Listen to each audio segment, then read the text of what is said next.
Ikhwan wa akhwatillah yang dirahmati oleh Allah, alhamdulillah pada pagi hari ini kita diberikan kesempatan untuk bisa mendengarkan kajian ini meskipun terbatas oleh keadaan yang sedang melanda dunia ini, yaitu wabah COVID-19.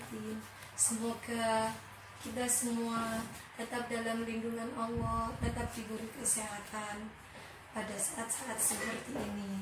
Sebelum kita memulai kajian pada pagi hari ini, marilah kita buka bersama-sama dengan doa pembuka majelis. Allahumma inni a'udzubika an adilla au udalla au azilla au uzalla au adlima au udlama au ajhala au yujhala alayya. Wa sallallahu ala sayyidina Muhammadin wa ala alihi wa sahbihi wasallam. Agar pada kajian kita diberikan kelancaran, marilah kita tawasul terlebih dahulu pada pengarang buku ini, yaitu Kiai Haji Muhammad Ardhani bin Ahmad.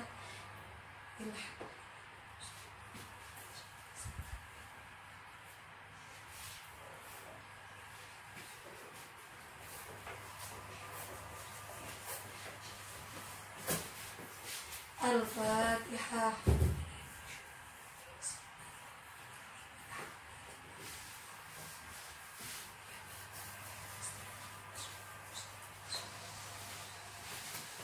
Perkenalkan terlebih dahulu, saya Aisyah Hana yang akan memaparkan materi kajian tentang Risalah Haid Nifas dan Istihadah.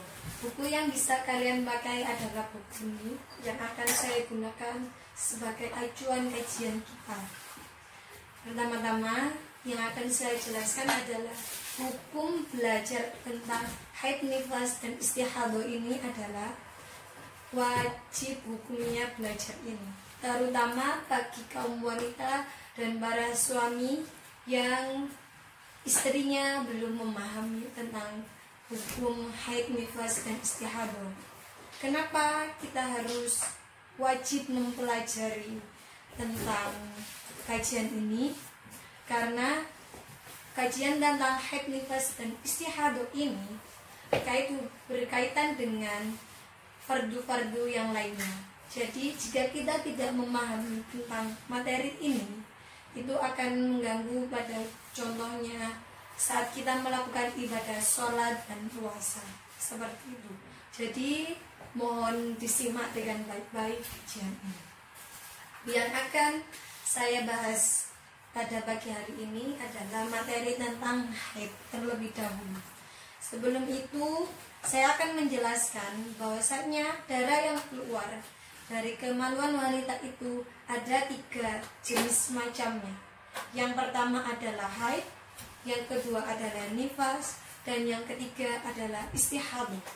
Yang pertama akan kita bahas adalah darah haid. Apa itu darah haid? Adalah darah yang keluar dari kemaluan seorang perempuan setelah umurnya 9 tahun, atau pada saat 9 tahun atau lebih dari 9 tahun dengan keadaan sehat, bukan dikarenakan oleh sakit. Karena jika itu ada darah yang dikarenakan sakit, maka itu dinamakan darah istihadah. Seperti itu. Kemudian darah haid paling sedikit keluarnya adalah 1 kali dalam sehari atau 24 jam. Dan batas paling lamanya darah haid keluar adalah 15 hari. Dan pada umumnya para wanita mengeluarkan darah haid 6-7 hari. Seperti itu. Kemudian darah haid ini ada batas sucian setelah seseorang mengeluarkan darah haid. Jadi ada batas sucinya adalah minimal adalah 15 hari.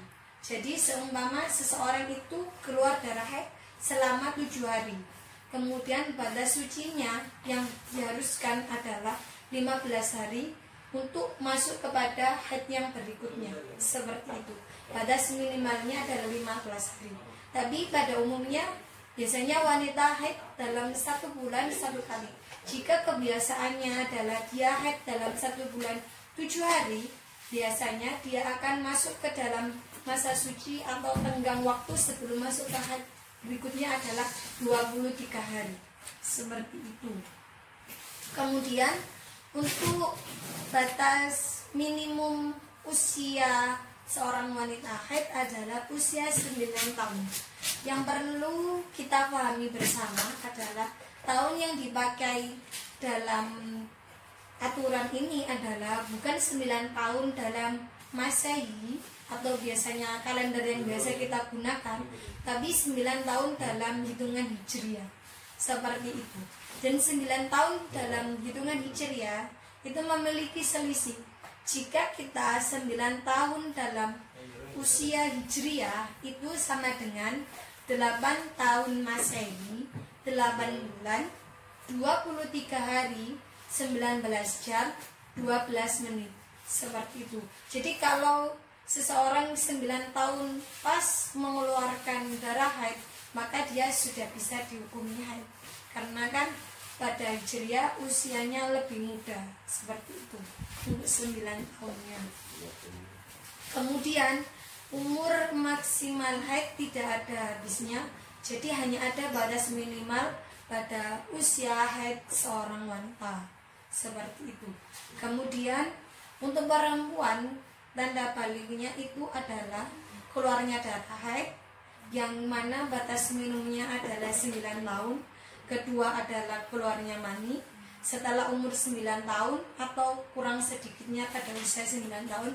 Yang ketiga adalah saat umur 15 tahun, jika seorang wanita belum memiliki tanda-tanda haid ataupun keluar mani, maka saat seorang wanita masuk di usia 15 tahun, maka dia belum dikatakan balik. Seperti itu. Kemudian apa-apa saja macam-macam darah haid. Darah haid dilihat dari warnanya ada 5 macam, yaitu hitam, merah, abu-abu, kuning, dan keruh. Saya ulangi sekali lagi. Yang pertama adalah hitam. Warna ini adalah warna yang paling kuat. Kemudian yang kedua adalah merah. Yang ketiga adalah abu-abu, di mana antara warna merah dan kuning. Yang keempat adalah kuning. Yang kelima adalah keruh. Keruh ini adalah antara warna kuning dan putih. Kemudian sedangkan sifat-sifat dari darah haid selain memiliki warnanya itu tadi yang saya sebutkan ada 4 macam, yaitu kental, berbau basin kalau menurut bahasa Jawa, atau amis seperti itu. Kemudian 3, kental sekaligus berbau. 4, tidak kental dan tidak berbau. Bisa seperti itu. Kemudian perkara apa saja yang diharamkan bagi wanita saat haid? Di sini menurut buku ini ada 15 hal. Yang pertama adalah tidak diperbolehkan sholat. Kedua adalah tidak diperbolehkan sujud syukur. Ketiga sujud tilawah. 4 tawaf. 5 puasa. Tapi untuk puasa setiap wanita wajib melakukan qadha puasa jika dia pada saat puasa haid, ya berarti wajib untuk mengganti di hari berikutnya. 6 adalah iktikaf di masjid. 7 adalah masuk masjid kalau khawatir untuk mengotori. Sumpama kalau tidak takut untuk mengotori, boleh masuk hanya di bagian serambi saja. Seperti itu, tidak masuk pada area sholat untuk daerah imam dan berjamaah. Seperti itu. 8 adalah membaca Al-Quran. 9 adalah menyentuh Al-Quran, dimana yang saya maksud menyentuh Al-Quran ini adalah Al-Quran yang tidak ada terjemahannya, ya teman-teman. 10 adalah menulis Al-Quran menurut salah satu pendapat seperti itu. 11 bersuci. 12 mendatangi orang yang sakaratul maut, tambahan dari kitab Al-Muhammali. Kemudian 13 adalah bersetubuh.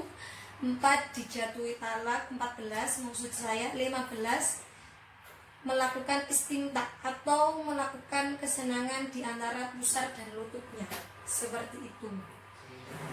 Untuk orang-orang yang menghafal Al-Quran atau yang sedang belajar mengaji Al-Quran, masih dan khawatir kalau tidak membaca Al-Quran, dia akan menjadi lupa akan hafalannya atau mengajinya jadi tidak lancar. Menurut buku ini diperbolehkan tetap membaca Al-Quran, tetapi diniatkan pada berzikir, berdoa, dan mencari barokah dari Al-Quran, seperti itu. Kemudian kita masuk ke pembahasan bersuci. Jika sudah habis masa haid, kemudian ingin melakukan mandi besar, pertama-tama yang harus dilakukan adalah pastikan bahwasanya kalian benar-benar sudah suci. Bagaimana cara memastikannya? Yang pertama, kalian lihat kebiasaannya. Apakah setelah haid itu mengeluarkan lendir keputihan, biasanya wanita seperti itu, atau bila memang benar-benar bersih, kalian bisa mengambil kapas, berjongkok, dan ditutur kepada kemaluannya, dilihat di kemaluannya, dicek apakah masih ada darah di sana atau tidak. Jika memang benar-benar bersih, maka boleh dilanjutkan dengan mandi besar. Seperti itu. Mandi besar di sini bukan keramas ya. Terkadang ada orang yang menyalahartikan dengan keramas, bukan hanya keramas rambutnya saja. Tapi mandi besar di sini adalah membasuh seluruh tubuh kita agar teraliri dengan air. Bahkan pada lubang-lubang juga harus sampai teralir air. Seperti itu. Dan saya sarankan saat melakukan mandi besar, teman-teman berjongkok agar lubang dubur dan kubur juga ikut terbasuh, seperti itu. Dan disunahkan sebelum melakukan mandi besar, teman-teman melakukan wudhu terlebih dahulu, seperti itu. Apakah teman-teman sudah hafal niat melakukan mandi besar? Jika belum, akan saya berikan contoh untuk melakukan niat mandi besar. Seperti ini ya teman-teman. Nawaitul ghusla lirafil hadasil akbari fardol lillahi ta'ala. Atau bisa menyertakan melakukan mandi besar untuk apa juga bisa. Mentakyin dari mandi besar tersebut. Seperti nawaitul ghusla lirafil hadasil akbari minal haidi fardol lillahi ta'ala. Setelah itu teman-teman mengambil air 1 gayung, disunahkan mengguyur di area bagian sebelah kanan terlebih dahulu, seperti itu. Dan saya menyarankan untuk teman-teman berjongkok agar lubang semuanya ikut tersiram, seperti itu.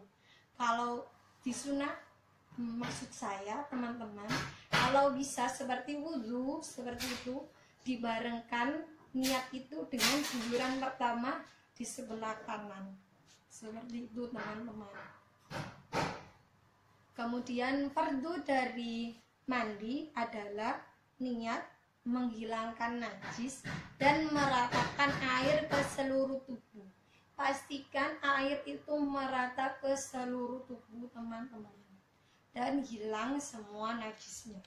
Semoga ilmu yang saya sampaikan pada pagi hari ini semoga bermanfaat untuk kita semua, baik untuk saya pribadi ataupun kalian semua yang melihat video ini. Bila ada salah kata dalam pengucapan atau materi saya mohon maaf yang sebesar-besarnya.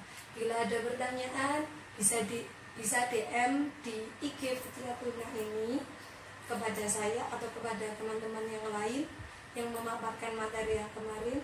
Kurang lebihnya saya mohon maaf. Wassalamualaikum warahmatullahi wabarakatuh.